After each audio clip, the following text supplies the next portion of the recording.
एक थोक व्यापारी 25,000 रुपए का माल खरीदता है, निर्माता उसे 10% की व्यापारिक छूट देता है और 5% की अतिरिक्त छूट भी योजना बनाई जाती है।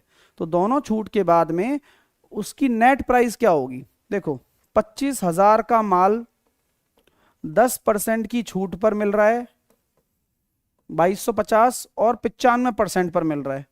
अब 2250 का 95%, तो सवाल का देखिए कोई भी जीरो नहीं आएगा सवाल में, आंसर में। पहली बात तो आंसर में सर कहीं जीरो है भी नहीं। अब क्या करोगे आप? अच्छी बात है। अब जहां भी मैं अगर 25 देखता हूं तो एक बात हमेशा याद रखना, 25 बनेगा या फिर 75 बनेगा या फिर या 125 बनेगा। ठीक है,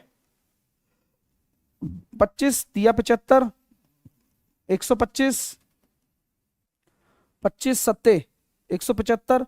तो हमेशा आंसर में याद रखना दोस्तों कि या तो 25 से जब गुणा होता है ना, या तो आपका 75 बनता है या फिर 25 बनता है। तो आप ये देखिए कि 65 तो कभी नहीं बन सकता। अब देखो, छोटी छोटी बातें मैं इसलिए कर रहा हूं कि आपका दिमाग थोड़ा चले और आप पेपर में कम से कम कैलकुलेशन करें। और ये छोटी छोटी चीजें, चलो आज तो आप पहली बार देख रहे होते हो, लेकिन छोटी छोटी चीजें काम आती हैं पेपर में। अब आप देखोगे कि सर 9 से डिविजिबिलिटी देख लो, तो अब 9 से डिविजिबिलिटी देखूंगा तो देखो भाई, 7 और 2 9, 5 और 3 8, ये आंसर नहीं हो सकता। ये तो मैंने पहले ही काट दिया।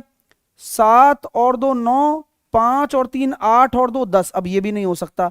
अब जब 3 ऑप्शन आंसर नहीं हो सकते तो कोई अलग से ऑप्शन थोड़ी बनेगा आंसर। आंसर आपका डी होगा।